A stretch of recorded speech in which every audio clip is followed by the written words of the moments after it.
Salut Johan, Salut. ravi de t'avoir du coup sur cette 16e étape du Cupra Padel Tour. On va commencer par des questions d'ailleurs sur l'événement. Est-ce Ok. que c'est la première fois que tu viens sur le Cupra Padel Tour? Écoute, c'est la première fois. J'en ai beaucoup entendu parler, mais j'ai jamais eu l'occasion de venir avec les tournois ou d'autres choses que j'avais. Donc là, c'était l'occasion et très content d'être venu. Ok. Qu'est-ce que tu penses du coup de l'événement? Donc on sait que tu es venu en tant que joueur pro. Écoute, de ce que j'ai vu, très bien. Il y a du monde, pas mal de loisirs et d'autres qui jouent quand même plutôt très bien puisque j'ai tapé quelques balles avec tout le monde. Donc j'ai vu un peu tous les niveaux, mais très bien. Et de toute manière, je pense que c'est avec ce genre d'événement que la masse paddle va augmenter. Donc non, très très bon événement. Ok, super. Bon, donc on a vu que tu jouais avec des joueurs amateurs là un petit peu quelques heures. Quel conseil toi tu donnerais vraiment à un joueur qui débute le paddle? Si je dois donner un seul conseil, alors il y en a plein, hein, mais un seul, je dirais de pas forcément à chercher à jouer trop vite. Et pourquoi pas de regarder le paddle féminin. Ok. Ouais, parce que ça joue très tactique, ça joue plus lentement, et je trouve qu'on apprend énormément avec le paddle féminin. Le paddle masculin, je vais pas contredire, ça joue très très bien, mais beaucoup plus en puissance. Et je pense que pour un loisir, s'il veut apprendre quelles zones jouer, le placement et tout ça, de regarder le paddle féminin, c'est une très bonne chose. Ok, bah écoute, super. On va maintenant du coup passer à tes questions. Ouais. On va faire un petit point général sur ton retour. Est-ce qu'on peut parler d'un bilan positif ou un point négatif à aborder? Écoute, sur l'ensemble, je pense que c'est très positif. Je suis très content de l'année que j'ai faite, même s'il reste encore 3 tournois, donc elle est pas finie. Là, à date, je suis 127. J'ai commencé, je crois, en étant 158 ou vers les 160. Donc en termes de place prise, bah, c'est bien. Et surtout sur les derniers mois où depuis Roland avec Bast, on joue très très bien. On gagne à top 80. On perd sur Guerrero, Bautista qui viennent de battre Paquito en 3-7 là. On perd que contre des joueurs top 80. Donc non, très positif parce que c'est quelque chose que je faisais pas auparavant. En tout cas avant d'avoir arrêté. Et là, on peut être que content et il faut tout mettre en place pour que ça dure surtout. On est loin de ton meilleur classement? Alors, je crois que j'ai été 107 FIP, mais au tout début du classement FIP, quand il y avait les deux, quand il y avait le World Padel Tour et tout ça. Donc, je trouve que c'est un peu faussé. Donc là, oui. Alors, je sais pas si j'avais pas été 115 et tout ça. Donc, en tout cas, j'avais comme objectif d'être dans les 130 avant la fin de l'année. Donc là, je l'ai été. Alors, il faut le tenir. Donc là, maintenant, j'ai envie d'être dans les 120.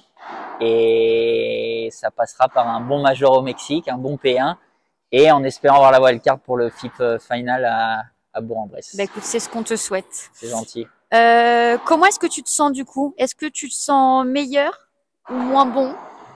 Je me sens différent. Okay. Non, mais alors je pense que je joue mieux qu'avant, du coup. Mais sur parce quoi? que peut-être la maturité, l'expérience, le fait d'avoir arrêté un an, peut-être que ça me donne aussi plus envie de faire les choses bien. Et j'ai beaucoup progressé, je pense, mentalement avec Jean-Mi Pécry en mettant plein de choses en place, même à l'échauffement. J'ai beaucoup progressé physiquement parce que mine de rien, bah, j'avais fait quand même plus 8 kilos en ayant arrêté. Et là, j'ai retrouvé mon poids de forme depuis déjà 2 ou 3 mois. Donc, je pense que je vais quand même moins vite sur le terrain qu'avant. J'ai moins cette facette de jeu-là. Par contre, plus d'expérience, de maturité dans le jeu et peut-être dans la gestion des moments. Donc, en tout cas, les résultats sont meilleurs aujourd'hui. Donc, on va dire que c'est maintenant où je me sens le mieux. Trop bien. On ne cesse de parler du coup de la paire Blanquier-Bergeron. Donc, vraiment un classique. Et enfin, on l'a de nouveau. Est-ce que c'est parti pour durer? Écoute, on n'en a pas parlé avec Bast. C'est vrai qu'on se connaît par cœur avec Bastien. On a vécu 3 ans ensemble, à s'entraîner tous les jours à Madrid et tout. On a vécu des trucs de dingue ensemble. Donc, ce qui fait que sur le terrain, de un, on se connaît par cœur.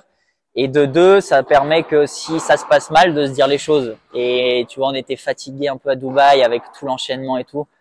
Bah, on a gagné le premier tour, dans le dernier tour qualif, pardon, pour rentrer dans le tableau durement. Où ça nous est arrivé de se dire les choses à des moments et ça nous a fait du bien et ça nous a permis de gagner. Donc, on se sent très bien. On fera le bilan à la fin de saison.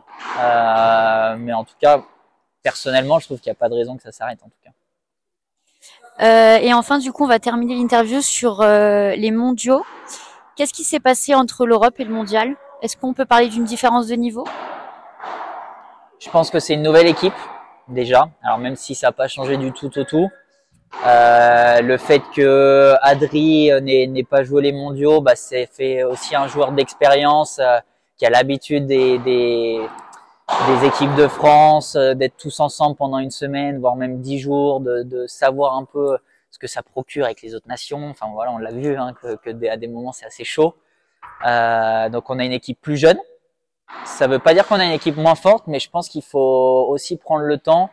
Même si les jeunes qui sont arrivés ont très bien joué pour le coup, mais voilà, il faut construire le groupe à nouveau et aujourd'hui on finit 7e, mais la réalité c'est qu'on perd contre l'Italie, qui est je pense plus fort que nous, et on perd contre le Brésil sur un match décisif où là oui je pense qu'on peut gagner, mais le Brésil il y a 2 ans tout le monde disait qu'on ne pouvait pas gagner, donc on se retrouve à perdre contre les 2 nations qui sont quand même fortes. Après, ouais, ça fait 7e et ça nous fait chier, hein, si on doit parler crûment. Donc, en tout cas, on va tout faire on va tout mettre en place pour faire les choses mieux et en tirer des leçons et être mieux pour les championnats d'Europe déjà l'année prochaine. Ok, et on va finir sur les quelques polémiques peut-être avec l'Uruguay.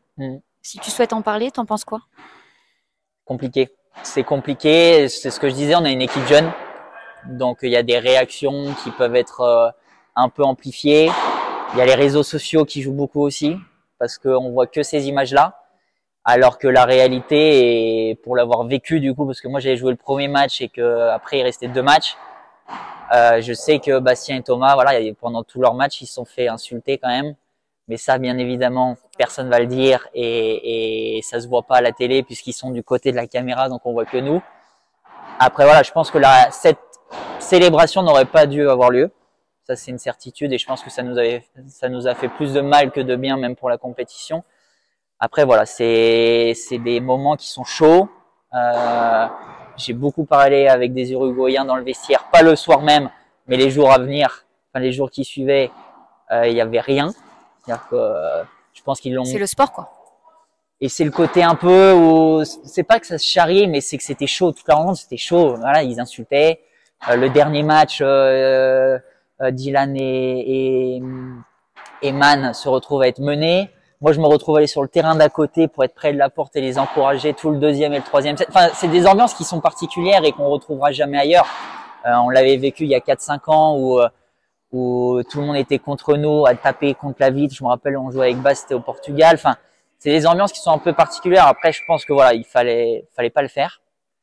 Après, les réseaux sociaux ont amplifié le truc et si j'ai un petit message à passer quand même, c'est que je trouve qu'en France, on soutient pas assez les Français. Je parle pas de cette célébration-là parce que je comprends qu'on soit fait tailler et tout ça, j'ai pas de souci avec ça, mais dans l'ensemble, je trouve que quand on regarde les réseaux sociaux, c'est beaucoup pour critiquer, alors que quand je prends les pays comme l'Espagne ou l'Argentine ou l'Italie, entre guillemets, quoi qu'ils fassent, ils sont toujours soutenus.